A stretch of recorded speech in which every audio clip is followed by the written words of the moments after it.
네, 안녕하세요. 저는 의료기기 종합지원센터에서 의료기기 산업 전문가 자문위원으로 활동하고 있는 최승수 변호사라고 합니다. 반갑습니다. 자, 오늘은 의료기기 수출계약과 관련된 법적 쟁점에 관해서 강의안을 준비를 했습니다. 강의안 내용대로 차례로 진행을 하겠습니다. 우선 의료기기를 수출을 하기 위해서는 우리나라를 벗어나는 범위 내에서 그 바운더리 내에서 관련된 국내 규제 법제도 준수를 해야 됩니다. 의료기기 관련해서는 의료기기 법이 있는데요. 의료기기의 경우에는 제조를 하거나 수입을 하거나 판매에 대해서 규제를 촘촘히 하고 있습니다. 잘 알고 계시겠지만 의료기기 제조를 하려면 제조업 허가를 받아야 하고요.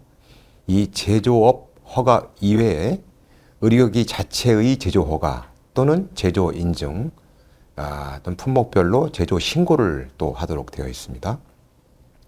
크게 제조업 허가와 제조 허가 인증 신고가 있고 이거 이외에 각종 행위 규제를 하고 있습니다. 제조업자에 대해서 의료기기법 13조에 각종 의무를 부과하고 있습니다.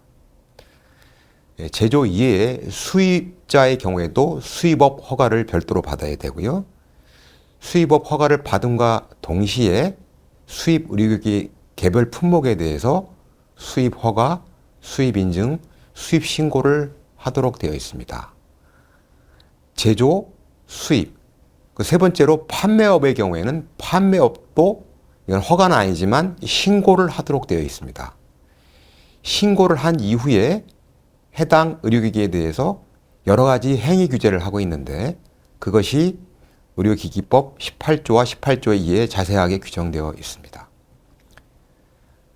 그 이외에 의료기기법은 여러 가지의 행위 규제를 가하고 있는데 그 중에 하나가 의료기기의 기재사항과 또 광고에 관해서 엄격하게 규제를 하고 있는데 이것은 20조 이하에 규정이 되어 있습니다. 나아가서 해당 의료기기의 취급, 관리에 관해서도 플로어별로 여러 가지 규제를 가하고 있는데 아마도 의료기기 제조를 담당하시는 그 사업자분들은 이 내용들은 대략적으로는 알고 계실 겁니다. 자, 그런데 우리가 이제 의료기기를 이제 제조를 해서 수출을 하려고 하죠. 좀 전에 의료기기법을 살펴봤지만 제조나 수입이나 판매에 관해서는 허가나 신고를 통해서 국가 기관이 중앙 식약처 등등이 이거에서 규제를 하고 있습니다. 그런데 수출에 대해서는 따로 규제 조항이 없죠. 왜 그럴까요? 그건 왜냐하면 일단 수출을 하고 나면 이 의료기기는 이용자가 대한민국 국민이 아닌 겁니다. 예를 들어서 쿠웨이트에 수출을 한다면 쿠웨이트에서의 의료기기에 관한 규제법을 쿠웨이트법을 따르도록 되어 있는 겁니다. 그렇기 때문에 우리 대한민국 국민을 대상으로 한 의료기기 판매가 아니기 때문에 그 규제가 일단 조항이 없는 겁니다. 하지만 수출을 하기 위해서는 일단은 국내에서 제조를 하든 아니면 국외에서 수입을 한 이후에 다시 수출을 하든가 그런 형태로 진행을 할 거잖아요. 근데 통상은 국내에서 제조를 해서 수출한다고 보고 그럴 경우에는 설사 수출용이라 하더라도 품목 제조 허가는 받아야 합니다. 그래서 국내에서 제조를 해서 국내 공장에서 의료기기를 제조해서 오로지 수출만 하는 목적. 근데 만약에 국내 제조해서 수출도 하고 내수용으로 판매도 한다. 그럴 때는 앞단에 들어가서 제조업 허가, 제조 허가, 판매 허가 등등을 다 받아야 되는 겁니다. 근데 이것은 국내에 제조해서 오로지 수출만 하라는 경우의 제도가 수출용 품목 제조 허가 제도입니다.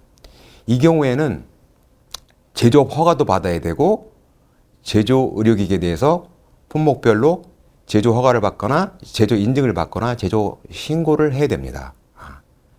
그리고 여러분이 이 수출용 의료기기를 제조할 때는 반드시 알아야 할 규정이 있는데 그게 의료기기 허가, 심사, 신고 규정입니다.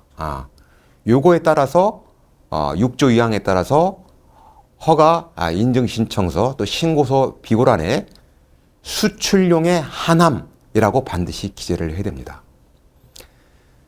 그런데 이 수출용 품목 허가를 받을 경우에는 국내 판매용 의료기기와 달리 시설과 제조 및 품질 관리 체계를 갖췄음을 증명하는 서류나 또는 기술 문서 등에 대한 서류를 제출하지 않고 허가, 인증, 신고 신청을 할 수가 있습니다. 왜 그럴까요? 이런 품질 관리 GMP라든지 이 기술 문서는 기본적으로 생산된 의료기기의 품질이나 어떤 그런 보건상의 그런 위해성이 없는지 부분들을 스크린하는 그런 절차인데, 이거는 대한민국 국민을 상대로 해가지고 판매되는 의료기기가 아니기 때문에 이것은 따로 의무적으로 강제를 하고 있지는 않은 겁니다. 자세히 이 규정을 살펴보겠습니다. 이게 아까 말씀드린 의료기기 허가, 신고, 심사에 관한 규정인데요. 이게 식약처 고시입니다. 이 3조를 보면 수출만을 목적으로 수출용 의료기기로 품목 허가 인증을 받거나 품목 신고를 하려는 경우, 그때는 의료기기 시행 규칙에 따른 서류를 제출하지 아니할 수 있다라고 되어 있습니다. 그러면 의료기기법 시행규칙 5조를 보면 이건 일반적인 제조허가 절차입니다. 국내 판매용 이런 경우에는 이 제조허가를 신청할 때 반드시 이 5조 1, 2, 3, 5, 5의 서류를 제출해야 합니다. 1호가 GMP를 증명하는 그런 서류, 그 다음에 2호는 기술 문서와 임상시험 자료 등을 제출해야 되고, 만약에 시험을 위탁한 경우에는 위탁계약서 사본을 반드시 제출하도록 되어 있습니다. 그런데 이런 의료기기 시행규칙상 제조허가 절차의 필수 제출 서류를 수출용 품목 허가를 받을 때는 제출하지 않아도 된다는 겁니다. 이게 의무사항이 아니라는 겁니다. 그런데 이렇게 이제 수출용으로 허가를 받거나 인증을 받거나 품목 신고를 한 품목을 이 생각이 바뀌었어요. 외부에 수출이 잘 안 돼요. 그래서 남는 물량을 국내에 판매하고자 할 때, 그때는 얘기가 달라지는 거죠. 그때는 별도의 제조나 수입 허가 인증을 받거나 제조 수입 신고를 해야 합니다. 이게 굉장히 중요한 겁니다. 이게 수출용으로 품목 허가를 받았는데 이게 물량이 남았다 그래가지고 국내 물량을 슬쩍 돌린다. 그럴 때는 별도의 허가를 받지 않고 이걸 하게 되면 이것은 의료기기법 위반이 되어서 처벌 대상이 됩니다. 이거 주의하셔야 돼요. 다만 이제 국내 판매를 하지 않고 수출 목적으로 대무역법에 따른 무역거래자 등등, 또는 의료기기법 17조에 따른 의료기기 판매업자한테 수출 계약을 체결하는 경우, 그때는 별도로 이런 신고나 허가를 받지 않아도 된다는 겁니다. 대무역법에 따른 무역거래자가 뭐냐면 수출 또는 수입을 하는 자, 위임을 받은 자 등 물품 등의 수출과 수입 행위의 전부나 일부를 위임하거나 행하는 자를 말합니다. 자, 이 국면에서 여러분들이 수출 관련해서 굉장히 주의해야 할 그런 개념이 있습니다. 이 부분을 업계에서 많이 혼동을 해서 최근 몇 년 전에 이게 굉장히 큰 문제가 되었던 거거든요. 이제 수출 대행과 간접 수출이라는 용어를 여러분들이 잘 숙지를 해야 됩니다. 그러니까 수출은 규제를 하지 않지만 국내 판매는 규제를 합니다. 일단은 아까 제가 말씀드렸지만 수출은 한국의 바운더리를 벗어나서 그 수요자가 외국이기 때문에, 국내 국민이 아니기 때문에 그 부분은 규제를 안 하는 겁니다. 근데 판매는 국내의 소비자를 상대로 하고 판매를 하는 것이기 때문에 국내의 판매의 경우에는 엄격하게 약사법이나 의료기기법 규제를 하는 거죠. 그런데 이 수출과 판매의 중간 영역에 있는 마치 혼동하기 쉬운 그런 개념이 있는데, 그게 바로 간접 수출이라는 개념입니다. 그런데 판매라는 개념을 정확하게 해석을 하면 이렇습니다. 이거는 이제 그 우리 대법원에서 내린 판시인데 약사법상 판매, 이거는 의료기기법 판매랑 똑같은 겁니다. 이것은 국내에서 불특정 또는 다수인에게 의약품을 유상으로 양도하는 행위를 말합니다. 근데 여기에서 판매라는 개념에는 다른 나라로 수출하는 행위는 포함되어 있지 않습니다. 그죠? 그러니까 판매와 수출은 다른 거죠. 그런데 이것은 수출하는 행위를 약사법이 의료기기법이 규제를 하지 않는 이유는 약사법의 입법 목적이 의약품의 국내 유통만을 규제 대상에 포함됐기 때문이지 의약품의 수출을 특별히 진흥하기 위해서 뭔가 특혜를 베푼 그런 의미는 아니다. 오해를 하지 말라는 겁니다. 그래서 원고가 의약품의 수출의 주체가 되어서 단지 수출 절차를 대행해 줄 뿐 상대방에게 무상으로 양도하는 것이 아니라 속칭 간접 수출 방식에 따라서 국내에 품목 허가를 받지 않은 의약품을 유상으로 양도하는 행위. 이걸 속칭이 이제 간접 수출이라고 하는데 이것은 최종적으로 이것은 수출을 목적으로 한 것이라 하더라도 수출이 아니라는 겁니다. 의약법상, 약사법상 수출에 해당되지 않는다는 거예요. 이것은 의약품 판매에 해당된다는 겁니다. 예를 들어서 제가 의료기기 제조업자입니다. 제조업자인데 이것을 말레이시아에 수출을 하려고 합니다. 수출을 하려고 해서 이것을 중간에 있는 한국의 뭐 무역업자라든지 아니면 한국에 있는 어떤 이런 거를 주로 담당하는 브로커 같은 사람한테 이거를 말레이시아에 이제 판매를 해 주세요 하면서 계약을 하는데 그 계약이 제조업자인 내가 수출의 화주가 되어서 통관 절차만 대행하는 수출 대행이 아니라 일단은 이 중간 브로커한테 판매를 하고 브로커가 외국에 있는 바이어를 물색을 해서 다시 재판매하는 이런 방식. 이게 바로 간접 수출 방식이라는 겁니다. 근데 이것은 국내 의료기기 제조업자가 중간에 브로커한테 수출 대행 업무를 맡기는 게 아니라 일단 판매를 하는 겁니다. 유상으로 양도를 하는 겁니다. 이 의료기기 내지는 의약품의 최종적인 목적지가 설사 쿠웨이트나 말레이시아 같은 외국이라 하더라도 최종적으로 수출을 목적으로 한다 하더라도 일단은 국내 브로커한테 판매를 하는 유상 양도 행위가 일어나게 되면 그 단계에서 약사법이나 의료기기법이 규제를 하고 있는 판매 행위에 해당된다는 겁니다.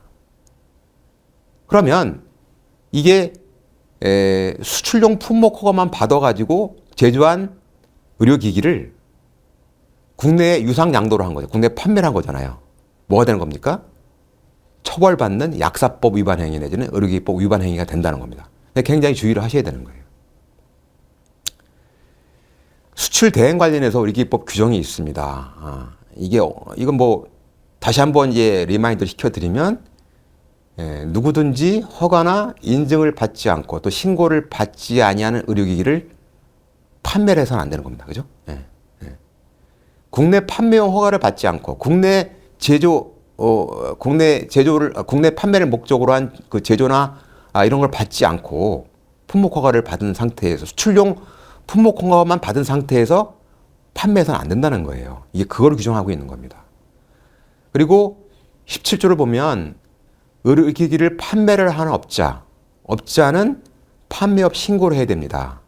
근데 약간 예외가 있죠. 그 예외는 뭐냐면 의료기기 제조업자가 또는 수입업자가 그 제조하거나 수입한 의료기기를 의료기기 판매업자한테 판매하거나 임대하는 경우, 이 경우에는 의료기기 제조업자가 의료기기 판매업자한테 판매를 하는 거잖아요. 규제 대상이죠. 그러려면 의료기기 제조업자도 판매업 신고를 해야 되는 겁니다. 그죠? 근데 판매업 신고를 하지 않아도 국내에서 적법하게 판매를 할 수 있는 판매업자한테 판매를 하는 그것은 상관이 없다는 겁니다. 근데 아까 말한 판매업 신고도 하지 아니한, 국내 판매업 신고를 하지 않는 브로커한테 이것을 국내 유상 양도로 하는 행위, 이거는 바로 17조를 위반하는 겁니다. 약간 이제 판매업 신고를 하지 아니하는 예외가 있죠. 그래서 의료기기 제조업자가 의료기기 취급자한테 판매하는 경우, 이런 경우에는 의료기기 제조업자는 스스로 판매업 신고 그런 걸 할 필요가 없다는 거죠. 그리고 의료기기 제조업자가 다이렉트로 의약품을 또는 의료기기를 적법하게 판매할 수 있는 자격을 가진 약국 개설자나 의약품 도매상, 여기가 의료기기를 판매하거나 임대하는 경우에는, 이런 경우에는 별도로 판매업 신고를 할 필요가 없다는 겁니다. 제가 아까 벌칙 규정이 있다고 했죠. 그래서 그 27조를 위반하게 되면 3년 이하의 징역 내지는 3천만 원 이하의 벌금에 처하도록 되어 있습니다. 이건 형사처벌되는 거고요. 형사처벌되는 거 이외에 별도 행정처벌을 받게 됩니다. 그죠? 그거 주의를 하셔야 돼요. 품목허가가 취소됩니다. 예.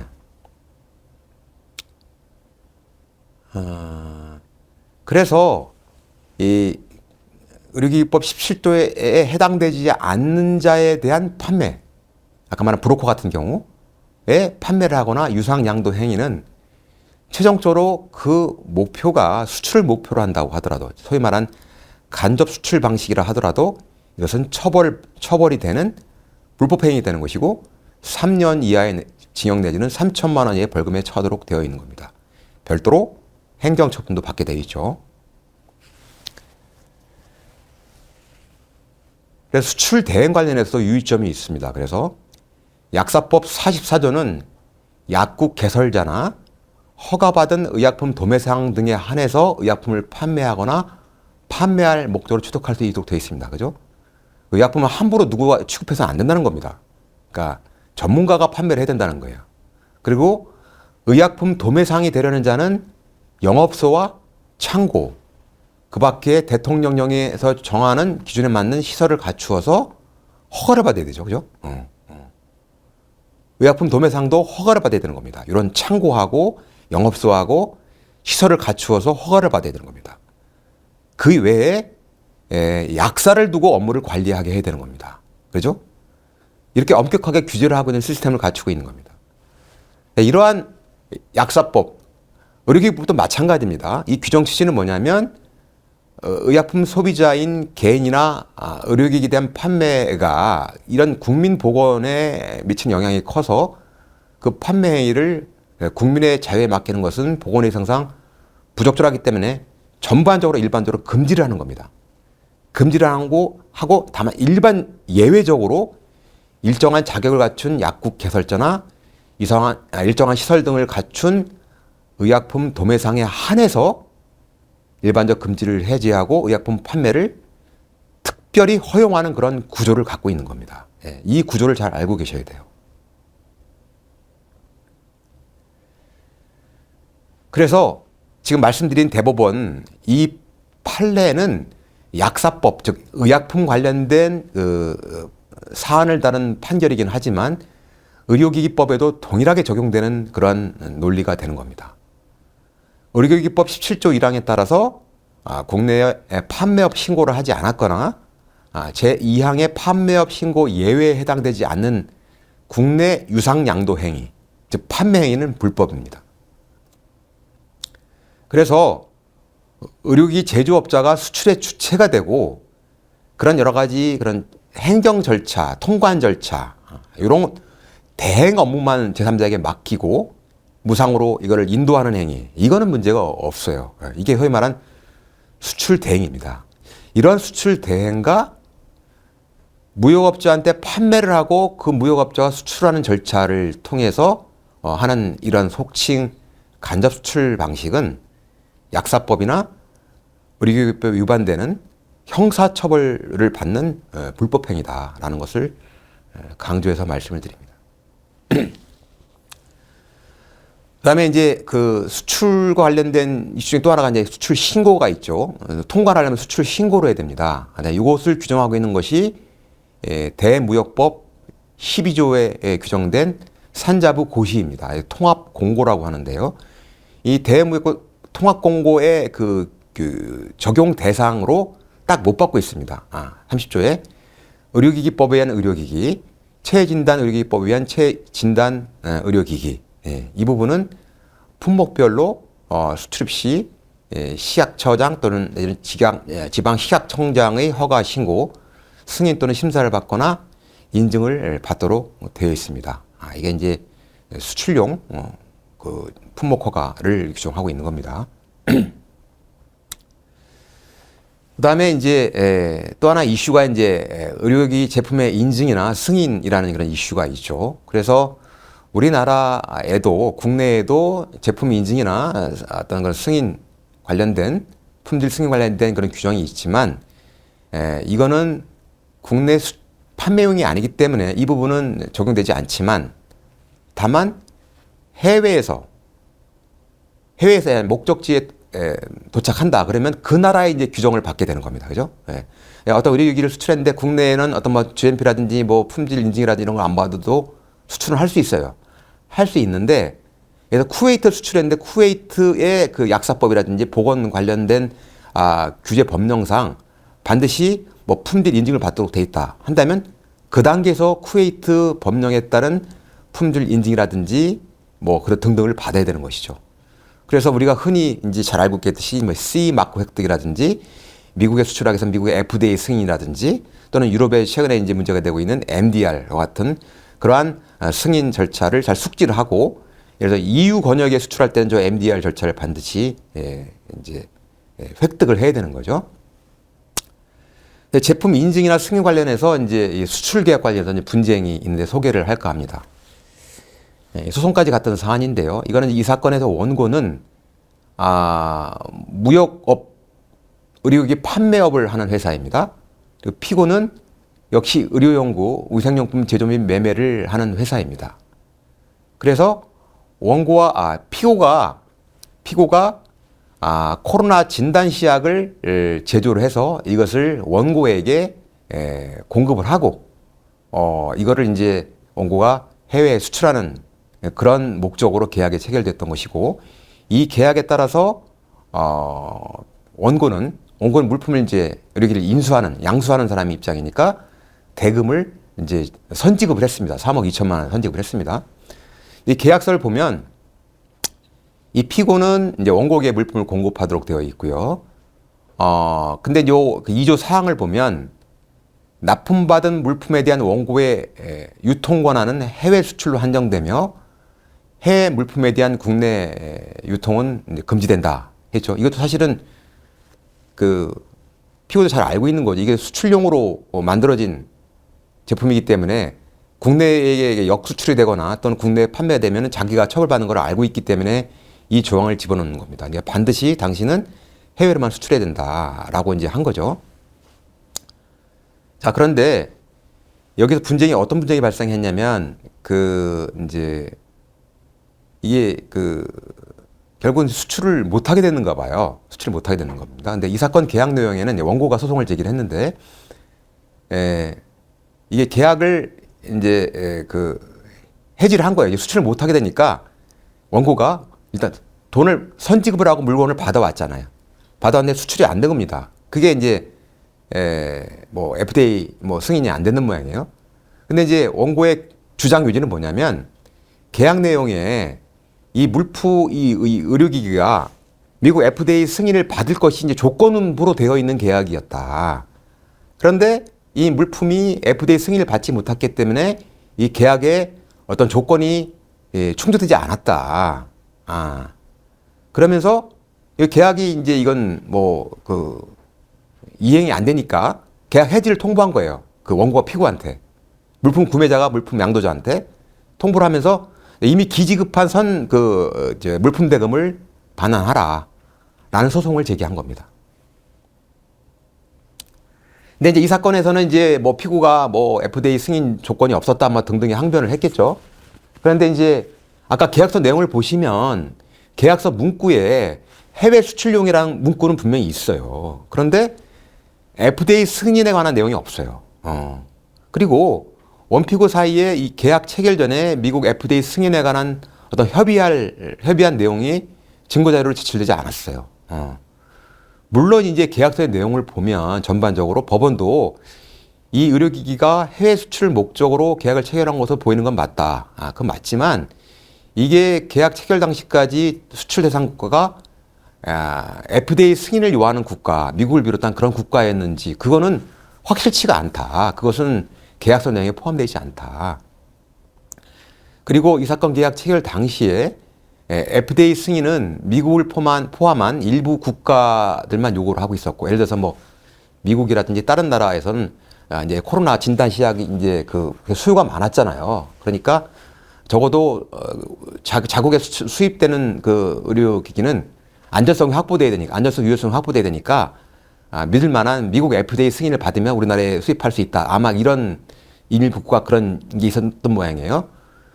그리고 게다가 이제 이 의료기기는 아마 계약 체결 전에 유럽 수출에 필요한 CE 인증을 받았기 때문인 건가 봐요.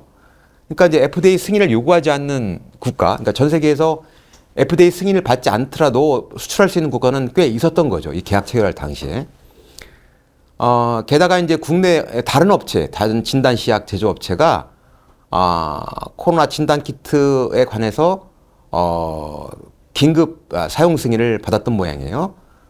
그렇기 때문에 이 사건 계약 체결 당시에 피고가 가까운 시일 내에 FDA 승인을 받는다든지 승인을 장담했다라고 볼 만한 증거가 없다는 겁니다. 그리고 만약에 FDA 승인이 이게 그 선결 조건이었으면 원고는 피고가 아닌 그 아까 말한 그 다른 업체, 국내 업체, FDA 승인을 받았던 업체, 그 업체들과 물품 공급을 체결을 했을 것이다. 그게 그렇게 보는 게 합당하지 않겠느냐라는 것이 법원의 판단입니다. 그래서 원고 청구가 기각이 된 겁니다. 그래서 이 수출 관련된 어떤 그런 그 의료기기의 대상 국가의 수출 대상 국가의 승인이나 또는 그 제품 인증이 중요한 그런 계약 조건이라 한다면 반드시 계약서에 명시를 해야지 되는 겁니다. 그 부분을 놓친 거죠. 또 하나 이 관련된 또 분쟁 사례가 있는데 이건 뭐냐면 원고는 의약품 도소매 내지는 수출업을 영위하는 회사이고 피고는 이제 진단용 시약 키트 제조업 회사입니다. 그래서 원고가 피고로부터 진단 시약을 공급받고 피고는 이제 물품 대금을 지급하기로 한 계약이 체결됐어요. 그리고 계약 당일날 계약금으로 이제 40만 달러를 지급을 했습니다. 그 이후에 이제 피고는 식약처장에게 진단시약 제조 허가를 신청을 했고, 그 체외 진단 의료기기 제조 허가를 받았습니다. 진단시약에 대한 제조 허가를 받고, 그 진단 키트에 대한 의료기기 허가를 받았죠. 다만 이제 수출용의 하남이라는 그런 목적으로 이제 허가를 받은 겁니다. 그래서 원고는 이제 피고로부터 진단 시약을 공급받아서 미국에 판매할 계획이었고, 이를 위해서는 진단 시약에 관해서 대한민국 정부의 수출 허가. 당시에는 이게 진단 시약이 우리나라 국민도 이거를 써야 되잖아요. 그러니까 수출 물량을 통제하기 위해서 수출 허가를 받도록 그렇게 임시적으로 그렇게 장벽을 설치했던 것이죠. 대한민국 정부의 수출 허가와 미국 정부의 긴급 사용 승인 내지는 사용 승인이 필요했습니다. 그죠? 그에 따라서 원고와 피고는 원고가 계약금 40만 달러를 송금한 날로부터 한 달 안에 정부의 허가가 나오지 않을 경우에는 계약금 40만 달러 반환해 주기로 약정했다. 이게 원고 주장입니다. 근데 이 정부의 허가에는 한국 정부의 허가뿐만이 아니라 외국 정부의 허가도 포함이 된다라는 것이 이제 원고 주장이에요. 그런데 40만 달러를 송금을 받은 날로부터 오랜 기간이 지나도록 지금까지 미국 정부의 긴급 사용 승인이나 그 사용 승인을 받지 못했어요. 그러니까 정부 허가를 받지 못한 거다. 그러니까 계약의 조건을 이행하지 않은 거니까 기시급한 그 계약금 40만 달러를 반환해야 된다라는 것이 이제 이 원고 주장입니다. 계약서 내용을 보겠습니다. 계약서 내용을 보면 여기 보면 제품의 범위, 공급 금액, 지불 방법 등등 나오고 이제 제일 중요한 게 이제 11조인데요. 여기 보면은 피고는 원고가 계약금 목적으로 지불한 40만 달러에 대해서 송금일 기준 한 달 안에 제품이 나오지 않거나 정부의 허가가 나오지 않을 경우에는 계약금을 원고의 계좌에게 환불하도록 한다라는 환불 규정이 있습니다. 그래서 정부의 허가가 나오지 않을 경우라는 조건이 붙었죠. 저기서 말한 정부의 허가가 한국 정부의 수출 허가만 의미하는 거냐, 아니면 수출 대상 국가인 미국의 사용 승인이나 긴급 사용 승인까지 포함하는 개념이냐, 이게 이제 이 사건의 쟁점인 겁니다. 근데 법원의 판단은 이 공급계약에 그 정부의 허가로만 돼 있다. 근데 국가 명칭을 특정하지 않았다. 그런데 원고 피고 뭐 다 국내 법인 아니냐, 한국 법인 아니냐. 그렇기 때문에 여기서 정부라는 의미는 특별한 사정이 없는 한 대한민국 정부만을 의미한다. 이렇게 해석해야 된다라는 겁니다. 만약에 원고가 미국 법인이고 만약 피고가 만약에 한국 법인이었다 한다면 그때 정부라는 것은 또 다르게 해석할 수도 있지만 둘 다 한국 법인이라는 거예요. 근데 그 계약서에 정부라 했을 때는 특별한 사정이 없는 한 그 한국 정부만을 의미하는 것이다 라고 봐야 된다는 거예요. 근데 만약에 반대 해석을 하면, 만약에 다른 나라 정부의 허가까지 포함된다고 한다면 피고로서는 원고가 임의로 지정하는 세계 각국 정부의 허가를 다 받아야 하는 거잖아요. 그거 받지 못하면 40만 달러를 다 반환해야 된다라는 결과가 되는 거잖아요. 이거 굉장히 불합리한 결과가 난다라는 거죠. 그 수긍이 가는 논리잖아요. 만약에 원고가 이번 수출 물량을 만약에 유럽에 수출할래, 그러면 유럽에 그 사용 승인도 받아야 되는 거잖아요. 그 피고가. 이거는 너무나 큰 부담을 주는 행위잖아요. 근데 그런 거는 이 계약서의 그런 상식적인 그런 해석 논리에 비춰볼 때 부당한 해석이 된다는 거죠. 더 나아가서 이제 원고는 피고가 미국 정부의 허가를 받아주기로 약정했다라고 이제 주장을 하고 있는데, 그렇게 인정할 만한 증거가 없다라고 본 거예요. 보기 때문에 이 부분에 대해서는 원고 주장을 다 이제 기각을 했고, 원고 청구가 기각된 거고, 그래서 계약금 반환 받지 못한 겁니다. 만약에 원고가 진정 의도가 그렇게 미국 FDA 승인이 중요한 조건이었으면 그 정부의 허가에 미국 FDA 승인이라고 계약서에 명기를 했어야 되는 겁니다. 그 다음에 이제 광고 및 표시 기재가 있는데, 이거는 이제 우리나라에 수출하는 것이 아니기 때문에 우리나라 약사법이라든지 의료기기법에는 광고나 의료기기 그 겉면이라든지 포장지라든지 등등의 엄격한 표시 기재에 관한 그런 규정이 있죠. 근데 이거는 전혀 적용되지 않고 수출 대상국의 규제를 적용받게 되는 겁니다. 예를 들어서 쿠웨이트에 수출한다. 그러면 쿠웨이트의 약사법이라든지 의료기기 관련된 법령에 의료기기 용기, 포장지, 설명서에 어떤 내용을 기재를 해야 되는지, 광고는 어떻게 하는지 그 해당 국가의 규제 법령을 잘 숙지를 해서 그 부분을 준수를 해야 되는 겁니다. 또 하나 수출 계획과 관련돼서 재미있는 이제 흥미로운 이제 판결이 있어서 여러분들에 소개를 하려고 하는데, 이건 뭐냐면 A는 의료기기를 B에게 양도를 해서 몽골에 수출을 하기로 했습니다. 그래서 B에게 해당 의료기기를 인도하는 매매 계약을 체결했습니다. 그리고 물품 대금은 계약 당일 계약금을 지급을 하고 잔금은 물품 인도 후에 지급하기로 약정을 했습니다. 그래서 이 계약 체결한 이후에 계약금도 받고 그래서 물건을 B에게 인도를 했어요. A가. 근데 이제 B가 이거 물건을 받아서 몽골에 수출하려고 이제 시도를 했는데 아마 잘 안 됐던 모양이에요. 몽골 수출이 좌절됐습니다. 그래서 다른 나라 외국을 이제 찾아보면서 인도라든지 파키스탄에 판매하라고 했는데 다 실패했던 모양이에요. B가. 그래서 이제 이 물품을 이제 의료기기를 이제 보관을 하고 있었죠. 분쟁이 왜 발생했느냐?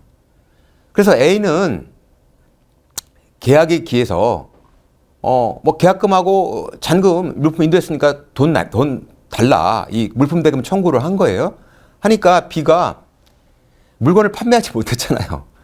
그러니까 돈을 안 주려고 하는 거예요. 돈을 버티니까 어떻게 버텼냐면 이 매매 계약 자체가 무효다라고 주장하면서 하니까 이제 소송을 제기한 거예요. 그러니까 A가 B를 상대로 물품 대금 지급 청구 소송을 한 겁니다. 근데 B가 이게 물품 계약이 의료기기 판매 계약이 무효라고 주장하게 된 주요한 근거가 뭐냐면 이게 아마도 의료기기가 한국법상 의료기기 유효기간이 경과한 그 의료기기였단 말이에요.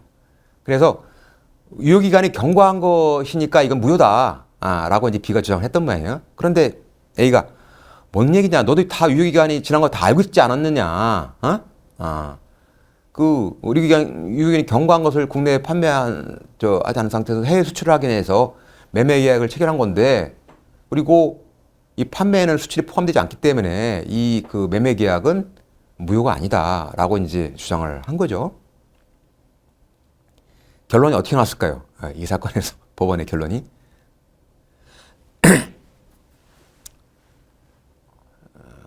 법원의 로직을 보면, 의료기기법을 보면 의료기기 제조업자나 판매업자는 사용기간이나 유효기간이 지난 의료기기 판매를 엄격히 금지하고 있다. 금지하고 있고 이거를 위반한 경우에는 500만 원 이하의 벌금에 처하도록 규정하고 있다.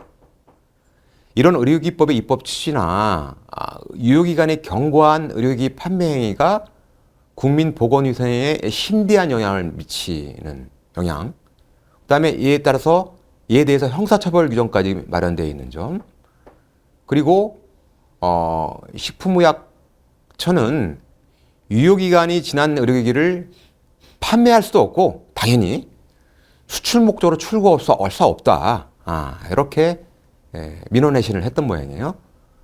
그렇기 때문에 유효기간이 경과한 의료기기 판매를 금지한 규정은 이거는 강행법규다. 강행법규다. 법률을 위반하면 안 되는 강행법규라는 거예요. 이거를 함부로 이 법을 위반해서는 안 된다는 그런 규정이라는 거예요. 그렇기 때문에 이 사건 매매 계약은 의료기기 판매업자인 원고가 국내에서 그 유효기간이 넘은 의료기기를 판매한 행위에서 이것은 의료기기법이 금지하고 있는 강행법규 위반이다. 그렇기 때문에 이 계약 자체가 무효다라고 이게 판단한 겁니다. 결국 누가 이긴 거예요? 이긴 건가요? 몽골의 수출에 실패한 B가 승소를 한 겁니다. 매매 계약이 무효니까 이건 다 원점으로 돌리는 거예요. 그죠? 원점으로 돌리는 겁니다. 다음에 이제 통관 절차와 관련된 그 분쟁 사례를 보겠습니다. 보면 아마 CT 촬영 장치인 것 같아요. 디지털 영상 촬영 장치를 이제 쿠웨이트에 현지 공급하고 설치하는 계약을 체결했습니다. 그래서 아마 이 사건의 의뢰인은 이 설치 계약의 의뢰인은 쿠웨이트의 의료기관을 아마 개설을 해서 쿠웨이트에서 이런 그 서비스를 하려는 그런 목적으로 한국에 있는 이 디지털 영상 장치 제조업자한테 쿠웨이트에 와서 이 기기를 제조를 해서 현재 공급을 하고 이 설치하는 그런 업무를 이제 맡기는 계약을 체결한 거죠. 계약서 내용을 보면 을이 이제 국내 이제 이 제조업자예요. 계약 목적물을 쿠웨이트 현지 내에 있는 사용 부서에 현장 설치를 하고 시운전을 하는 것을 조건으로 한다라고 되어 있어요. 그다음에 물류 비용, 통관 비용, 설치 관련 비용은 을이 선결제를 하고 통관 설치가 완료된 다음에 이제 비용 청구를 갑에게 하는 걸로 그렇게 계약서를 작성했어요. 그리고 중요한 게 이제 5조 3항인데요. 보면 현지 통관이 불가능하여 설치를 완료하지 못할 경우 계약은 자동 폐기한다, 파기한다. 그래서 이때 받은 돈은 다 조건 없이 전액 환불한다 이렇게 되어 있어요. 네, 이 사건에서 이제 원고 주장의 요지는 이렇습니다. 아까 계약서 내용 잘 보셨지만 국내에서 쿠웨이트로 디지털 영상 촬영 장치 등의 의료기기를 수출하기 위해서는 국내로부터의 수출을 위한 통관 절차, 그리고 우리나라의 국경을 넘어갈 때도 국내에 통관 절차를 거쳐야 되잖아요. 이 통관 절차와는 별도로 쿠웨이트 수입국의 수입 통관을 또 거쳐야 되는 거잖아요. 그죠? 그래서 쿠웨이트 보건부 방사선 보호과의 의료기기를 사용할 의사, 닥터와 닥터의 의사 면허와 의료기기의 상세사항을 제출하고 등록을 해야 한답니다. 이후 의료기기를 사용할 의사와 병원이 제품 사용 승인을 받고 쿠웨이트 정부로부터 의료기기 설치가 완료된 후 쿠웨이트 보건부의 현장 조사를 거쳐서 최종적으로 의료기기 사용 허가를 받아야지만이 의료기기에서 현지 사용이 가능한 겁니다. 이렇게 이제 원고 주장을 하고 있어요. 그런데 쿠웨이트 보건부 방사선 보호관은 그 쿠웨이트 병원 현장 조사를 하면서 이게 수입 통관 관련된 서류를 추가로 요구를 했단 모양입니다. 그리고 적법한 통관 절차를 거치지 않았음을 이유로 사용을 허가하지 않았어요. 이 통관 절차가 이게 잘 안 되어서 이게 현실적으로 쿠웨이트에서 이게 이제 CT를 이제 설치해서 사용을 할 수 없게 된 상황이 된 겁니다. 그러니까 원고 A가 이 피고에게, 피고는 이제 국내 제조업체, 공급업체입니다. 계약 해제를 통보를 했던 겁니다. 근데 피고는 원고와 사이에 쿠웨이트 수입 통관 절차를 통과시켜주기로 이제 약정을 했던 모양입니다. 그런데 적법한 통관 절차를 거치지 않고 쿠웨이트로 반입을 해서 채무를 불이행한 거다. 피고가 채무를 불이행한 것이다. 적법한 수입 통관 절차를 제대로 안 했기 때문에 이게 문제가 사달이 난 거다라고 이제 원고 주장하고 있는 겁니다. 그리고 원고와 피고 사이에 체결된 계약에 따르면 의료기기 통관 불가능이라는 것이 해제 조건이 붙어 있는데 이게 수입 통관 절차를 적법하게 거치지 않고 쿠웨이트에 반입돼서 이게 쿠웨이트 보건당국의 사용이 허가되지 않았기 때문에 그 해제 조건도 계약 해제 조건도 이게 성취가 된 것이다 라는 것이 이제 원고 주장 요지입니다. 그래서 원고는 피고가 채무 불이행을 했고 해제 조건이 성취되었기 때문에 계약 해제를 통보를 한 겁니다. 그렇게 하니까 이제 계약 해제에 따른 이제 원상 회복을 이제 구한다 이렇게 이제 청구를 했던 사안입니다. 이래서 법원이 어떻게 판단을 했을까요? 이게 굉장히 이거 흥미진진한 사건인데 그런데 이 사건에서 결론은 법원은 원고 청구를 기각을 했어요. 왜 그러냐? 원고가 제출한 증거만으로는 피고가 원고와 사이에 이 의료기기에 대해서 쿠웨이트 수입 통관 절차를 해주기로 피고가 해주기로 약정했다고 볼 만한 증거가 부족하다고 본 거예요. 그리고 이 의료기기가 적법한 통관 절차를 거치지 않고 쿠웨이트로 반입된 데 대해서 이 설치 공급업자의 피고에 귀책사야겠다라고 볼 만한 증거가 부족하다고 본 거예요. 물론 이 계약서에 현지 통관이 불가능하여 설치를 완료하지 못한 경우 계약이 자동 파기되고 장비 금액을 조건 없이 환불한다라고 되어 있는 건 맞다. 이 조항만 보면 굉장히 원고한테 유리한 조항인 것 같아요. 그런데 이 조항의 문헌 자체나 또 피고가 이 통관 절차를 해줄 의무를 부담하지 않는다. 그렇게 볼 만한 증거가 없다는 거예요. 그거를 고려하게 되면 이 조항은 의료기기 설치 완료 전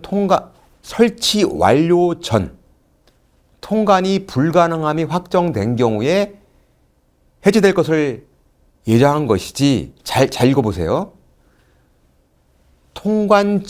설치 완료 전에 통관이 불가능한 것이 확정된 경우를 예정하고 만들어진 조항이다 라고 본 거예요. 그렇지 않고 설치가 완료된 후 사후에 수입 통관 절차에 하자가 발견된 경우에도 계약 해제를 예정한 조항이라고 해석할 수는 없다. 따라서 이 계약서가 예정하고 있는 해제 조건이 성취됐다고 볼 수 없다 라고 본 거예요. 여러분이 생각할 때는 아마 원고가 이겼을 거라고 판단했을 텐데 그렇지 않다고 판단한 겁니다. 좀 약간 좀 여러분이 보기에도 약간 좀 이상하다 생각하죠. 이건 뭐냐면 어찌됐든 이 계약서 쓸 때 굉장히 꼼꼼하고 예상 가능한 어떤 시나리오를 다 보고 나서 촘촘히 계약서를 작성해야 된다라는 교훈을 안겨주는 그런 사건이라고 볼 수 있어요. 다음은 이제 이게 수출을 하기 위해서 이제 이제 뭐 해외로 운송하거나 또 운송을 주선하거나 이런 계약이 반드시 뒤따르게 되는데 관련된 분쟁을 하나 소개를 하겠습니다. 원고는 운송 주선을 해주는 그런 회사예요. 피고는 의료기 도소매업을 하는 회사입니다. 그래서 피고는 인도에서 개최되는 전시회에 참가하기 위해서 백회화소닉 시스템이라는 그런 의료기기를 포함해서 9종류의 물품을 이제 인도로 운송할 필요가 있었습니다. 전시회 참가 목적으로.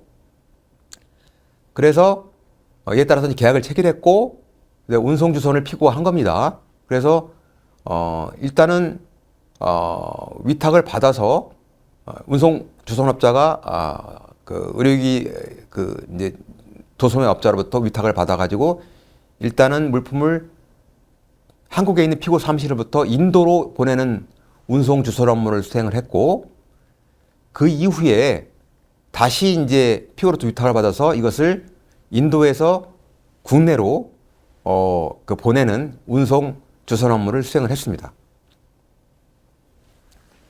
그런데 원고가 이 사건 물품에 관한 운송 주선 업무를 수행할 당시에는 이 사건 물품에 대해서 ATA 까르네가 발급됐습니다. ATA 까르네라는 게 뭐냐면 전신 물품과 같이 국가 사이에 일시적으로 수입되거나 수출되는 물품에 관해서 발급되는 문서라고 합니다.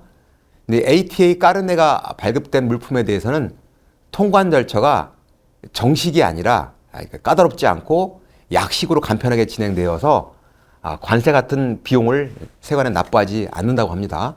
이거는 이제 수입국의 이제 국내 판매 목적이 아니라 이제 전시 목적이니까 이제 ATA 까르네라는 것이 이제 발부를 받아서 이제 진행을 한 건가 봐요. 근데 이제 이 사건 물품은 치아를 가공해서 뼈 이식제로 만드는 의료기기였고, 개당 가격이 12,000달러의 고가 의료기기였는 모양이에요. 그래서 이제 원고는 피고에게 이 사건 물품 등에 대한 운송료의 지급을 이제 운송 주선 업무를 했으니까 운송료를 이제 지급을 하라. 지급을 안 했던 모양이에요. 그러니까 내용 증명을 보냈는데 응하지 않았던 모양입니다. 이상하죠. 왜 응하지 않았을까요? 그래서 이제 소송을 제기한 겁니다. 돈 내놔라. 소송을 제기한 거예요. 여기서 피고 주장 요지는 뭐냐면 나는 이거를 이제 인도의 전시에 보냈다가 다시 피고 사무실로 받을 의사가 없었다. 원래는 전시를 한 다음에 인도 현지에서 물품을 판매할 계획이었다. 이런 사정을 미리 원고에게 통지했음에도 불구하고 원고는 ATA 까르네가 발급되어 정식 통관 절차를 거치지 않은 물품을 인도에서 바로 판매할 수 없다는 사실을 미리 자기에게 알리지 않았다. 그런데 이제 뭔 말이냐. 근데 원고는 그거 운송 주선 업무 계약에 따라서 그럴 의무가 없다라고 주장하니까 원고는 피고는 그건 운송 주선인이 당연하게 나한테 고지를 해야 되는 거다. 그러니까 그 고지임을 위반했으니까 나는 운송료를 지급할 의무가 없다라고 이제 이렇게 다퉜던 모양이에요. 이 법원의 판단은 이렇습니다.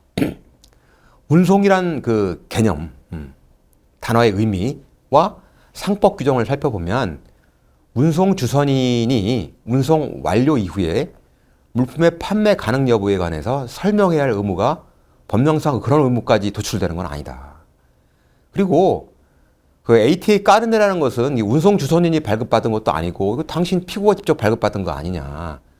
그리고 나한테 설명하기로는 인도로 운송하기 전까지는 이거를 인도에 개최되는 전시에 출품할 것이다 라고 설명했을 따름이지 전시한 이후에 인도 국내에서 판매할 예정이라는 그런 사실을 나한테 밝힌 적이 없다. 그리고 그런 내용도 운송 주선 계약 내용에 포함되어 있지 않다. 이런 주장을 법원이 받아준 겁니다. 그래서 운송 주선인 원고가 피고에게 운송 이후에 물품 판매가 가능한지 안 가능한지에 대해서 알릴 의무가 있다고 볼 수 없기 때문에 이런 의무를 전제로 한 그 피고의 주장은 이유가 없다라고 하면서 운송료를 지급해야 된다라는 취지로 이제 판단을 한 사안입니다. 자, 여기까지가 제가 준비한 수출 관련된 분쟁 사례 등에 대한 강의 아니었습니다. 경청해 주셔서 감사합니다.